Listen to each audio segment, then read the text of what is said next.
Gak perlu pencitraan, bos. Hidup itu gak perlu ribet. Fokus dong ke esensi, bukan eksistensi. Banyak yang salah kaprah soal media sosial. Mikir kalau makin banyak yang tahu tentang hidup kita, berarti kita berhasil. Padahal nih ya, sebenarnya yang penting itu bukan seberapa banyak orang yang ngelihat, tetapi seberapa banyak manfaat yang bisa kita beri kepada banyak orang.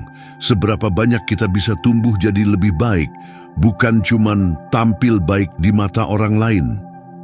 Di video kali ini, kita bakal bahas ciri-ciri orang cerdas yang tahu gimana caranya bergaul di media sosial dengan bijak. Gak perlu jadi sosok yang selalu mengumbar kehidupan pribadi, gak perlu juga mencari validasi dari orang lain. Justru yang cerdas itu tahu kapan harus berbagi, kapan harus diam, dan kapan harus beristirahat.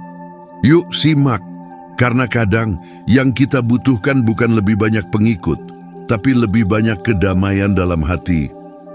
Buat yang belum subscribe ke channel Sentuhan Hati Nurani, silakan di-subscribe dulu, biar kita bertemannya menjadi lebih dekat dan semakin akrab.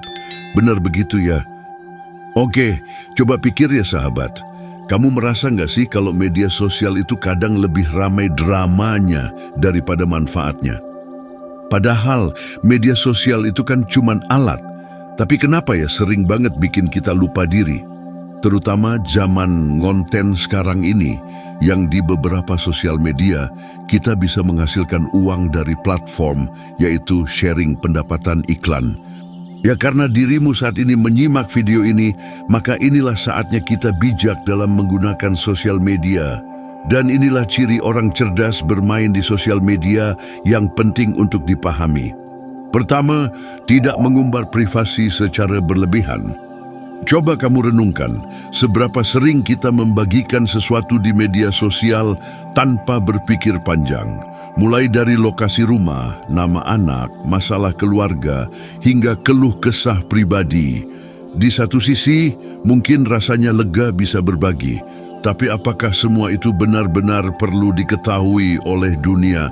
Sebagai orang cerdas, tentunya bisa sadar ya, bahwa apa yang kita unggah bisa menjadi jejak digital yang sulit dihapus.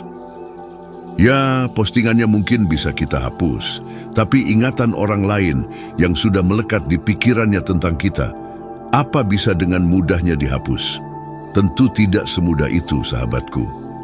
Media sosial adalah ruang publik, dan di ruang publik tidak semua orang adalah teman, dan teman di media sosial juga belum tentu semuanya baik. Bisa jadi di antara mereka juga ada yang punya sifat toksik. Kalau kita tidak berhati-hati, justru privasi yang diumbar itu bisa berbalik menjadi bumerang untuk kehidupan kita di masa depan.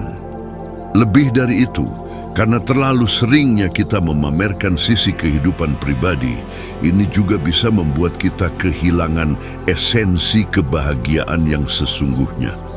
Misalnya, ketika kita merasa harus mengunggah momen bahagia hanya untuk mendapatkan validasi berupa likes atau komentar, bukankah itu tanda bahwa kita mulai kehilangan kendali atas kebahagiaan kita sendiri?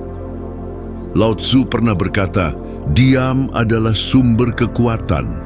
Artinya ini kata bijak, kebahagiaan sejati itu nyatanya seringkali justru tumbuh dalam keheningan, bukan dari hingar-bingar perhatian publik.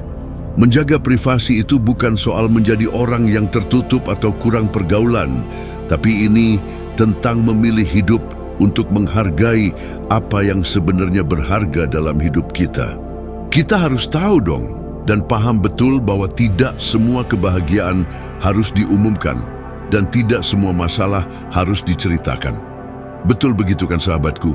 Orang cerdas itu lebih memilih untuk membangun kenyamanan di dunia nyata daripada terus mencari pengakuan di dunia maya. Apalagi coba demi mendapatkan keuntungan pribadi dari monetisasi. Ya sih, dari sosial media kita juga harus ikut andil untuk mendapatkan penghasilan.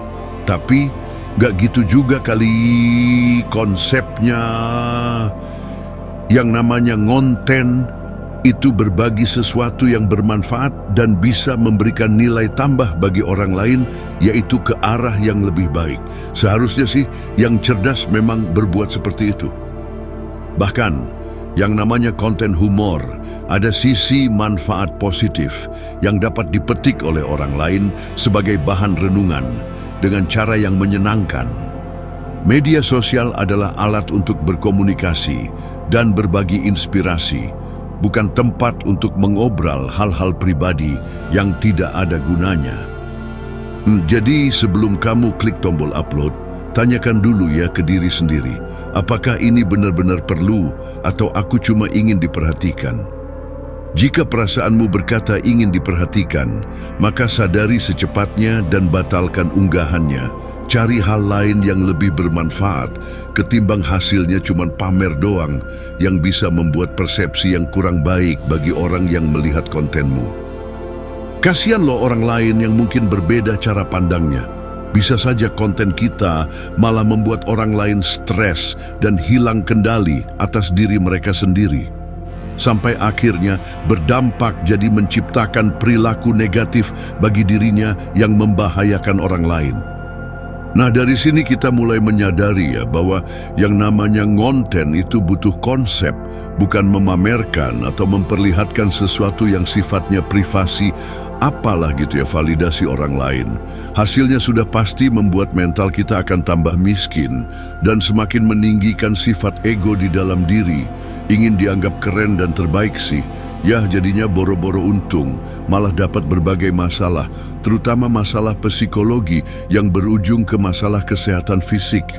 Masalah fisik yang pertama, mungkin sakit kepala atau bisa juga terkena masalah di bagian lambung.